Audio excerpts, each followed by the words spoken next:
तो बच्चों स्टार्ट करते हैं आज हम क्या, प्रिपरेशन ऑफ एल्केन, है ना।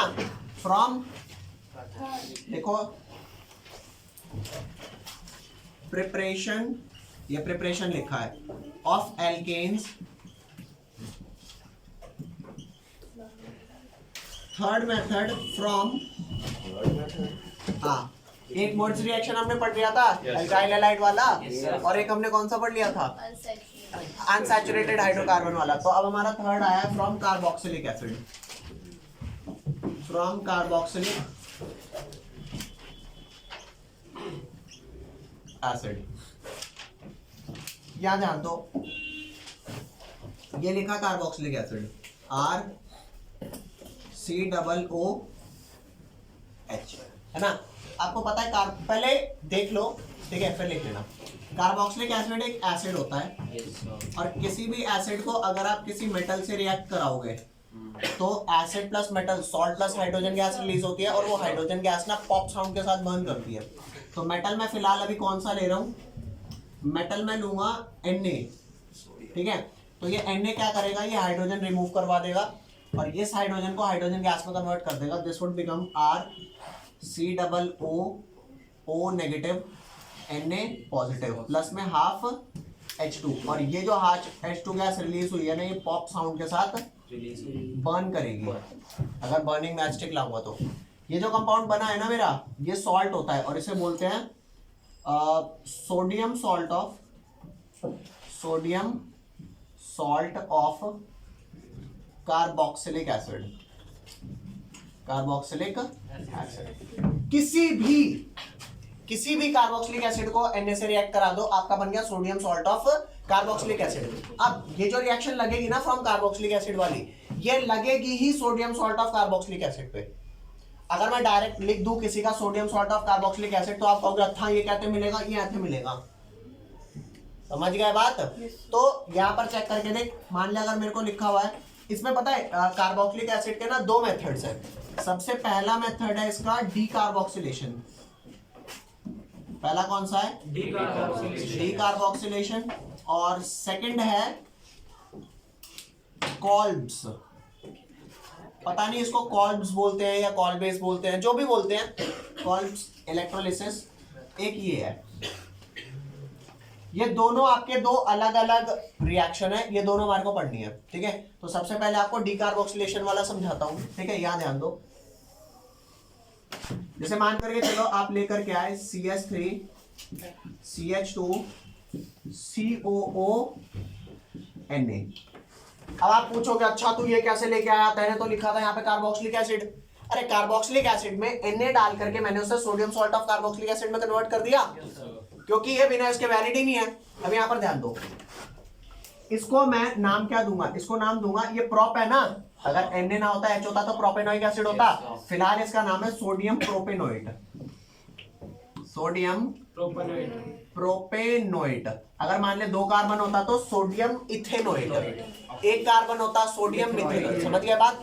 इसके अंदर मैं क्या डालूंगा, इसके अंदर मैं रिएजेंट डालूंगा NaOH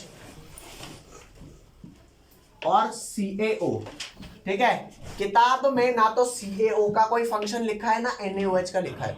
आप बच्चों ने ना NaOH देखी नहीं है, NaOH के ना छोटे छोटे क्रिस्टल्स आते हैं, प्लेट टाइप आती है ना, पैलेट्स बोलते हैं उनको, ठीक है। वो क्या होती है, हवा में रखो ना तो हवा से वो मॉइस्चर एब्जॉर्ब करती हैं। तो ताकि ये मॉइस्चर एब्जॉर्ब ना करें, हम CaO रखते हैं। CaO का काम क्या होता है, आरी पास की सारी मॉइस्चर को एब्जॉर्ब कर लेना और अपने NaOH को मॉइस्चर से रिएक्ट करने से बचाना, ताकि NaOH मेरा रिएक्ट अच्छे से कर पाए। अब CaO का काम पता लगा, CaO का काम है मॉइस्चर को एब्जॉर्ब करना, ताकि NaOH क्या रहे, ड्राई और वर्क करे एफिशिएंटली। किताब में ये वाली बात मेंशन नहीं कर रखी। तो यहाँ ध्यान देना, जो आपका ये NaOH है ना, ये COONA से कुछ ऐसे रिएक्ट करता है कि वहां से, यहाँ से COONA और यहाँ से ONA निकल जाता है, और जैसे ये निकल जाएगा तो क्या निकलेगा, Na2CO3, चेक कर ले, निकल गया। अरे 2 NaC और 3 O निकल गया। तो तेरा प्रोडक्ट क्या बना, CH3 CH2, और ये H बचा ना, ये H इस निकले हुए CO की जगह लग जाएगा, तो ये बन गया आपका CH3 CH3। Is that clear? This is your product. Check करके देखो क्या आपके रिएक्टेंट में से ये जो कार्बोक्सिल ग्रुप था निकल गया? तो कार्बोक्सिल ग्रुप के निकलने को हम कहते हैं डी कार्बोक्सिलेशन। नहीं आई बात समझ?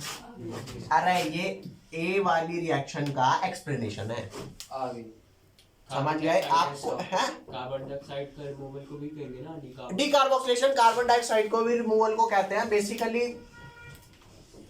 ठीक है, हाँ समझ गए या नहीं समझे? कोई लोचा? नेक्स्ट आ जाओ। नेक्स्ट आपका ये था आपका डिकार्बोक्सिलेशन रिएक्शन। मान करके चलना, इसकी खासियत क्या होती है? खासियत ये होती है कि अगर प्रोडक्ट रिएक्टेंट में 4 कार्बन है तो 3 वाला एल्केन मिलेगा, 6 कार्बन है 5 वाला मिलेगा, 3 है तो 2 वाला मिलेगा। क्लियर?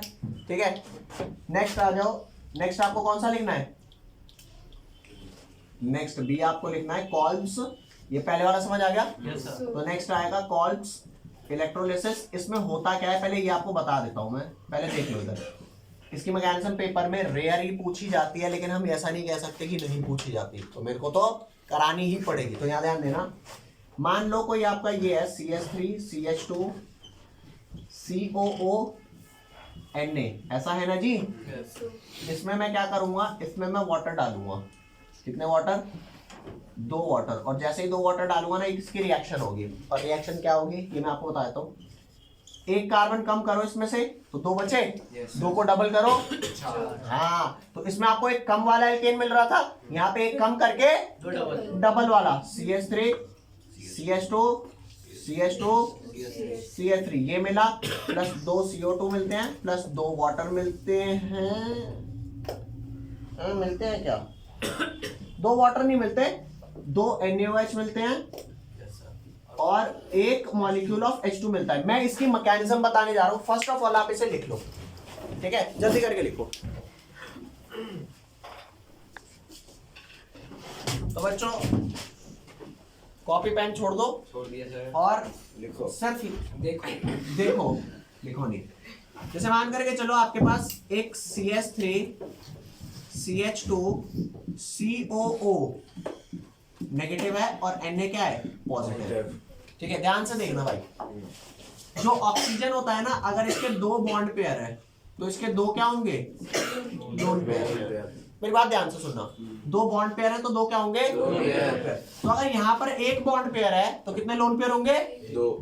3।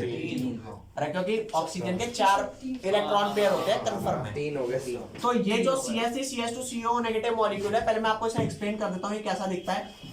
इसका Na+ में अलग कर देता हूँ, ठीक है जी? और यहाँ पर ध्यान देना, CH3 CH2 COO जिसके पास 2 लोन पेयर हैं, और यहाँ पर O है 1 lone pair, second lone pair, और थर्ड इलेक्ट्रॉन। आप कहोगे थर्ड लोन पेयर कैसे आया? थर्ड लोन पेयर इस वजह से आया क्योंकि सोडियम ने 1 इलेक्ट्रॉन दिया है और उसी वजह से नेगेटिव चार्ज आया। नहीं आई बात समझ? मेरी बात दोबारा सुन ले भाई। ये आपका क्या है? ROH। यहाँ पे ऑक्सीजन के 2 बॉन्ड पेयर हैं, यस सर। तो 2 लोन पेयर भी होंगे। लेकिन अगर ये पूरा बॉन्ड इधर शिफ्ट हो जाए तो H पे कौन सा चार्ज आएगा? पॉजिटिव। और O पे 2 लोन पेयर तो पहले से थे, 1 इलेक्ट्रॉन तो इसी O का था, एक और O जो इलेक्ट्रॉन लेके आया उसकी वजह से नेगेटिव चार्ज आया। Is that clear? Yes sir. ये बात मैंने आपको पहले भी बताई हुई है, ठीक है?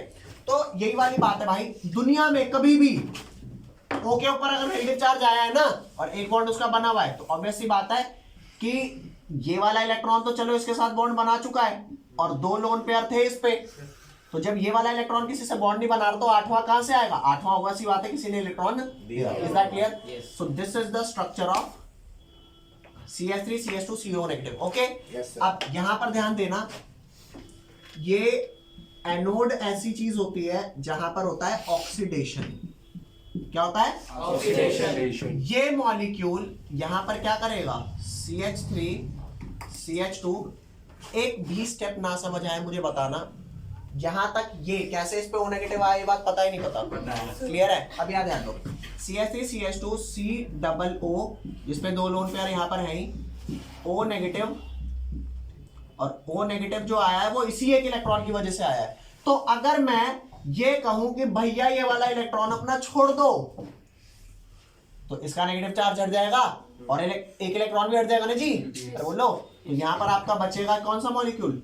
CH3 CH2 COO, यहाँ पे 2 लोन पेयर बचेंगे और एक अकेला इलेक्ट्रॉन। समझ आई? क्योंकि इलेक्ट्रॉन का रिलीज हुआ है तो ऑक्सीडेशन है। Very nice. तो अगर एक मॉलिक्यूल एक इलेक्ट्रॉन लूज कर रहा है तो अगर ये 2 मॉलिक्यूल होते तो कितने इलेक्ट्रॉन होते? 2। और ये कितने बनते? 2। Is that clear? Very nice. इसी वाले एनोड पर रिएक्शन अभी चल रही है, तसल्ली से देखता रहे भाई। ओ किसके ख्याल में? सर साइड में देख, आपके ये एक मॉलिक्यूल था जो एक एक्स्ट्रा इलेक्ट्रॉन था उसने छोड़ दिया, तो यहाँ पर सिर्फ एक ही इलेक्ट्रॉन रह गया। और वो जो इलेक्ट्रॉन एक छोड़ा था वो यहाँ एक इलेक्ट्रॉन लिख दिया। तो एक मॉलिक्यूल एक इलेक्ट्रॉन छोड़ के इसमें कन्वर्ट हुआ। तो अगर 2 मॉलिक्यूल होते तो 2 इलेक्ट्रॉन छोड़ के 2 मॉलिक्यूल आते। ठीक है। अब ये वाला जो मॉलिक्यूल है ना, ये मॉलिक्यूल क्या करेगा, यहाँ ध्यान देना। CH3 CH2 COO, ये मैकेनिज्म करवा रहा हूं इसकी। O और ये इलेक्ट्रॉन, ये O कहेगा मुझे तेरे से बॉन्ड बनाना है, लेकिन ये कार्बन क्या कहेगा, भाई मेरे तो चारों तरफ 4 बॉन्ड बने हुए हैं, तो मैं तेरे से कैसे बॉन्ड बना सकता हूँ? वो कहेगा मेरे को बॉन्ड बनाना है, मुझे नहीं पता। वो कहेगा भाई मैं कहां से एक और इलेक्ट्रॉन लाऊंगा? तो ये ऑक्सीजन कहेगा मुझे नहीं पता, मैं अपना इलेक्ट्रॉन यहाँ बीच में रख रहा हूं, कहीं से भी इलेक्ट्रॉन ला और यहाँ पे बॉन्ड बना। तो ये कार्बन इस कार्बन को कहेगा यार ये तो बदतमीज आदमी है मेरे साथ, मेरे को उसके साथ बॉन्ड बनाना पड़ेगा। तो ये इलेक्ट्रॉन अपना ये वाला मांगेगा नहीं मांगेगा? मांगेगा ना। तो इस वाले बॉन्ड से तसल्ली से देखना, तो ये दोनों तो अलग अलग हो गए। लाल है काला है? लाल है। इस वाले बॉन्ड से ये एक इलेक्ट्रॉन अपना मांगेगा और यहाँ बीच में रख के बॉन्ड बनाएगा। तो बचा हुआ ये एक इलेक्ट्रॉन इस CH2 रेडिकल पे आएगा नहीं आएगा? मानते हो नहीं मानते? आएगा। तो जब ये वाली बात हुई तो चेक करके देख, ये C पे तो डबल O था ही आपका लोन पेयर, और यहाँ पर आपका एक और बॉन्ड बनेगा नहीं बनेगा? तो अब यहाँ पर कितने लोन पेयर रह गए? 2 रह गए। तो ये एक्चुअल में CO2 मॉलिक्यूल ही तो है। तो क्योंकि ये 2 मॉलिक्यूल थे, है ना भाई, एक मॉलिक्यूल ने एक CO2 दिया।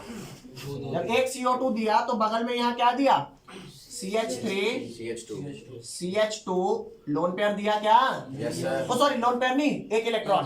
तो अगर ये 2 मॉलिक्यूल होते तो यहाँ भी 2 आता और यहाँ भी 2 CO2 आता। Very nice, clear? Yes sir. अब ये 2 इथाइल रेडिकल जो हैं CH3 CH2, ये जो है ये क्या करेंगे यार, हम दोनों अकेले हैं, एक एक इलेक्ट्रॉन है, बॉन्ड बना लो, बीच में रख के बना देगा बॉन्ड। क्या कहता है? अरे देर किस बात की, तो बना दे। ठीक है रे, ठीक है। तो यहाँ भी बढ़ जाएगा CH3 CH2 बॉन्ड बन गया। CH2 बधाई हो, मिठाई लाओ भाई साहब, बन गया बॉन्ड। चेक करके देख, जो तेरा एल्केन बना वो एक कार्बन कम करके कार्बोक्सिल वाला उसी पे रेडिकल आया था। Yes sir. और जिस पे रेडिकल आया था वही तो डबल होंगे। क्या बात। नहीं आई बात समझ? ब्यूटेन बन गया ना ब्यूटेन? आपको ये समझ आया कि नहीं आया? आ गया सर। नहीं आया मना करो, मैं पूरा दोबारा समझा दूंगा। सर वो 2 इलेक्ट्रॉन का क्या होगा? है वो 2 इलेक्ट्रॉन वो 2 इलेक्ट्रॉन है किसी की यादों में कि हमें भी कोई ले जाएगा, लेके कौन जाएगा सर?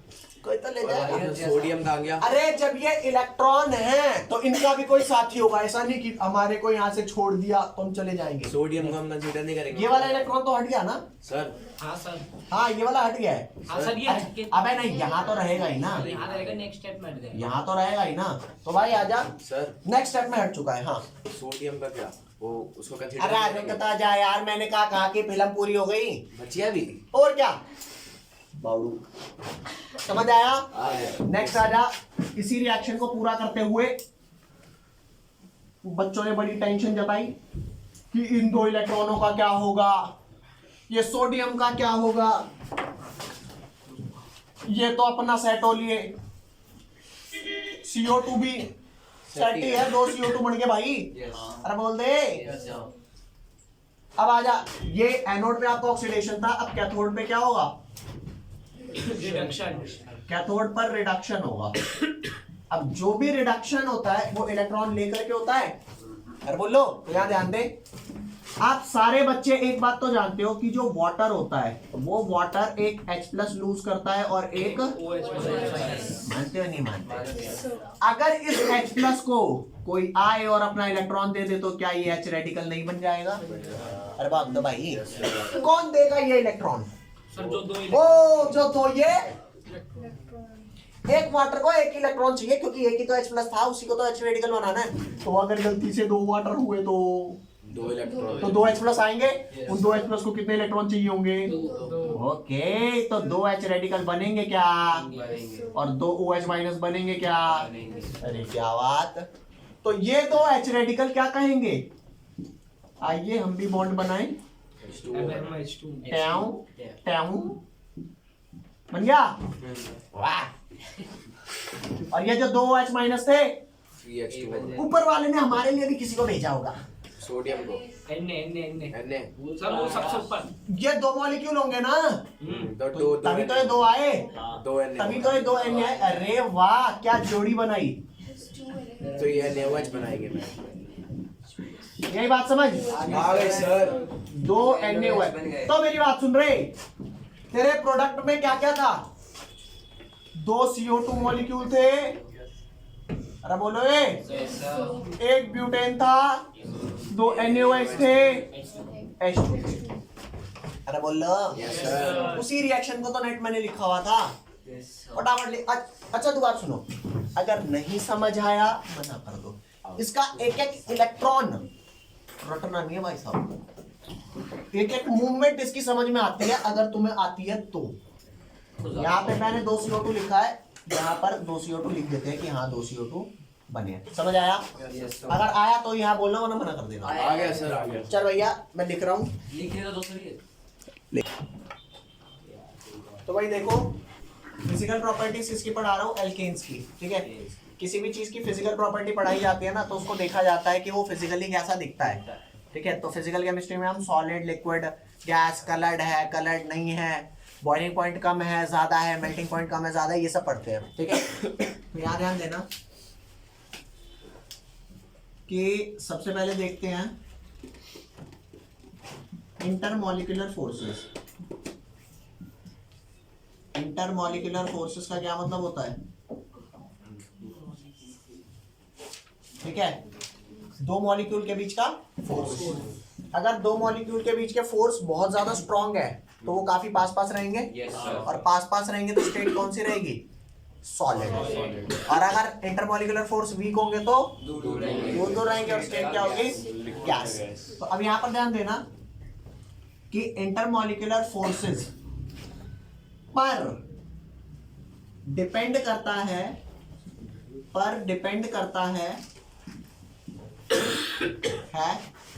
कि स्टेट ऑफ दैट सब्सटेंस क्या होगी? स्टेट ऑफ दैट सब्सटेंस क्या होगी? एंड हेंस उसका बॉइलिंग पॉइंट क्या होगा? यही बात समझ। बॉइलिंग पॉइंट किसका ज्यादा होगा? सॉलिड का, लिक्विड का? सॉलिड का। बॉइलिंग पॉइंट क्या होगा? ज्यादा। ठीक है, तो ये वाली बात आई। अब इसे बताता हूं आपको। To check boiling point of sir आज से 9वीं क्लास में क्या करवाओगे?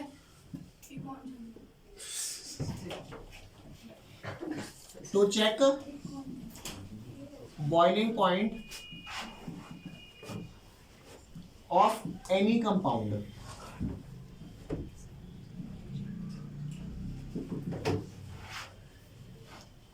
फर्स्ट चेक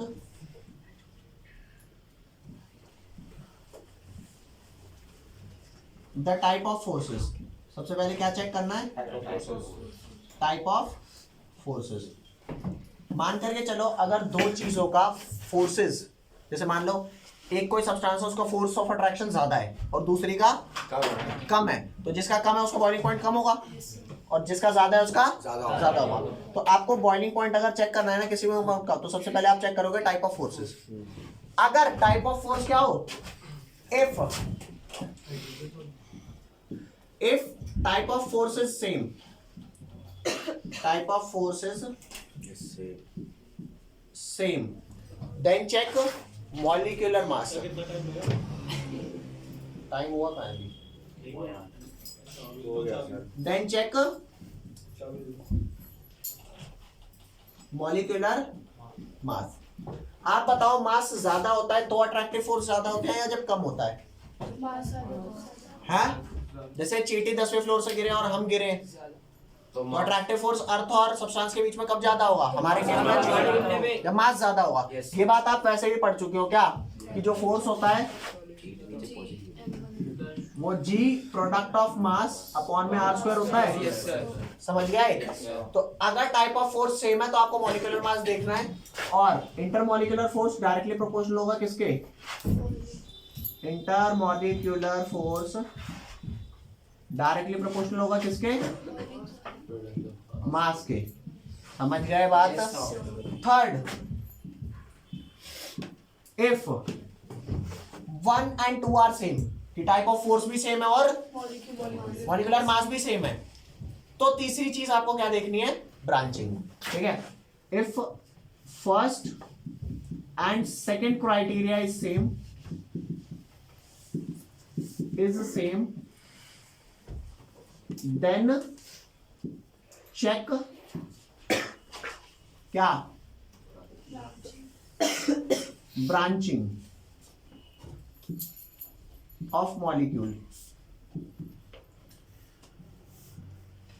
मोर ब्रांचिंग, यार आपको ना पहले तो समझ नहीं आएगा ये टॉपिक में पढ़ा क्यों रहा हूं। हाँ यही नहीं आ रहा। ठीक है? क्वेश्चन आने के चांसेस रेयर है इस टॉपिक में से, लेकिन ना नहीं है। ठीक है? आपको 5-7 मिनट लगेगा कि क्या ड्रामा कर रहा है, ये तो बोर कर दिया यार इसने। क्वेश्चन अभी जब बताऊंगा सिर्फ उन्हीं को समझ आएंगे जिनको टाइप ऑफ फोर्स समझ आते हैं, जिनको नहीं आते उन्हें कुछ नहीं आएगा। समझिए? यहाँ आ जा। बॉइलिंग पॉइंट चेक करने के लिए सबसे पहले टाइप ऑफ फोर्स देखना है, अगर वो सेम हो तो मॉलिक्यूलर मास देखना है, अगर दोनों सेम हो तो ब्रांचिंग देखनी है। तो यहाँ ध्यान देना, मोर ब्रांचिंग मीन्स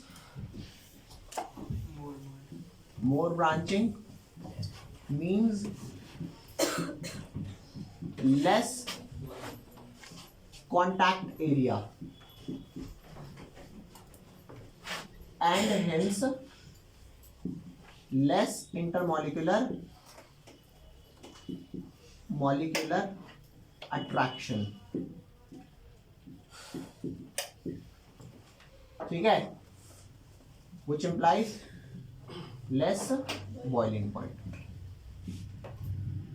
अभी आपको एक क्वेश्चन कराता हूं इसके बेसिस पे, तब आपको समझ आएगा। बस लिख लो एक बार ये सारा।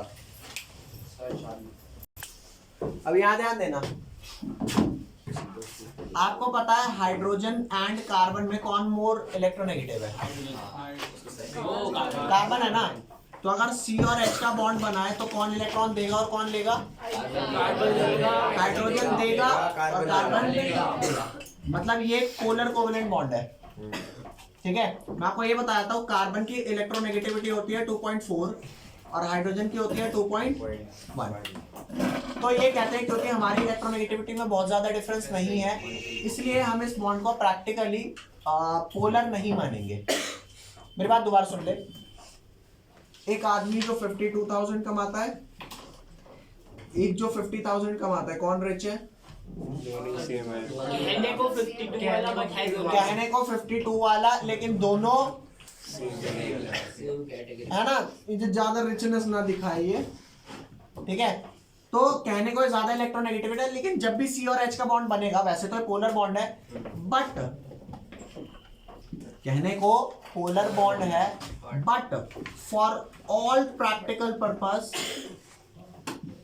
ये वाली बात 12th में बहुत ज्यादा यूज होने वाली है जो अभी लिख रहा हूं, but for all practical purpose CH bond will be considered non-polar। Non polar का मतलब समझ आ रहा है आपको? Yes sir. नॉन पोलर का मतलब no positive charge, no negative charge. तो यहाँ चेक करके देख, ये जो कंपाउंड लिखा है CH3 CH2 CH3, मैं इसको पोलर कंपाउंड मानूं या नॉन पोलर? Non polar. क्यों नॉन पोलर मानूंगा? क्योंकि हर कार्बन से एक एक H चिपका है। तो सर पोलर ही तो हो गया। अरे बट प्रैक्टिकली मैं क्या मान रहा हूँ? क्यों नॉन पोलर मान रहा हूँ? क्योंकि इनके बीच का इलेक्ट्रोनेगेटिव डिफरेंस नहीं है। तो अगर आप इसे पोलर कंपाउंड कहते हो तो इसमें पार्शियल पॉजिटिव पार्शियल नेगेटिव आएगा, और जहां पोलैरिटी आती है वहां दो मॉलिक्यूल के बीच में plus minus dipole dipole interaction आता है। कितने बच्चों को समझ आया? लेकिन क्योंकि ये नॉन पोलर कंपाउंड है तो नॉन पोलर कंपाउंड में पॉजिटिव नेगेटिव चार्ज नहीं होगा। जहां पे पॉजिटिव नेगेटिव चार्ज नहीं होता वहां पे डायपोल डायपोल नहीं होता। तो उसके दो मॉलिक्यूल के बीच में कौन सी अट्रैक्शन होती है? स्ट्रांग वाली वीक होती है। Extremely weak. क्या नाम हुआ करता था एक्सट्रीमली वीक का? अरे पता नहीं। Extreme disappointment. London force. दो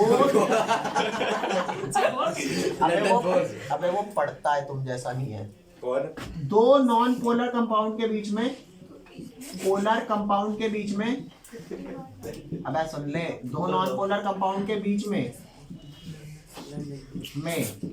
लंदन फोर्स होता है। ठीक है सर। और लंदन फोर्स का एक और नाम क्या होता है? बता भाई, कौन पढ़ता था? Dispersion force. अरे बोलो। Yes, sir. और ये लंदन फोर्स या डिस्पर्शन फोर्स, ये कौन सी टाइप थी हमारी? एक्सट्रीमली वीक वाली।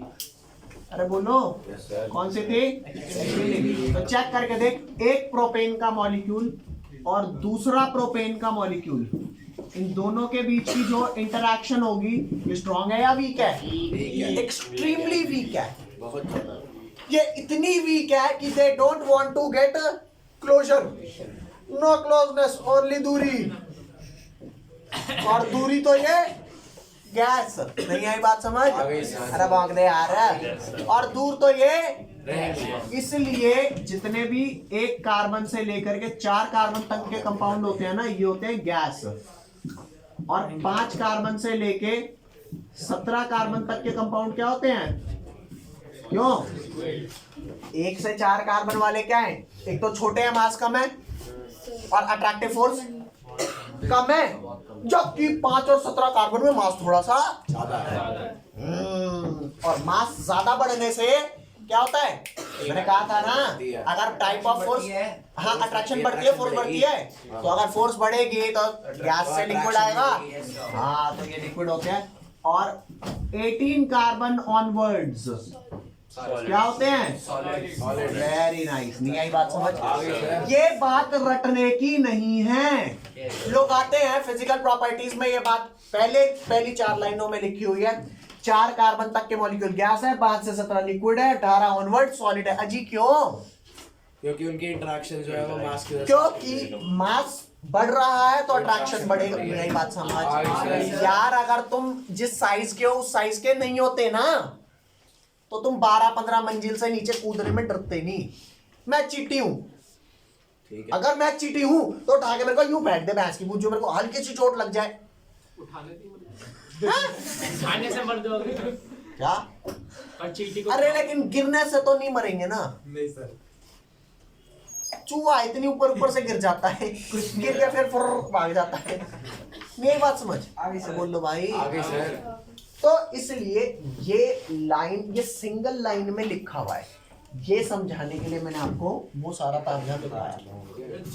इंटरमॉलिक्यूलर फोर्स किस पे डिपेंड करता है? सबसे पहला टाइप ऑफ फोर्स पे। अगर टाइप ऑफ फोर्स सेम है तो मास पे, और अगर मास भी सेम है तो ब्रांचिंग वाले का एग्जांपल अभी करवा रहा हूं। पहले ये वाली बात समझ में आई कि नहीं? आ गई सर, आ गई।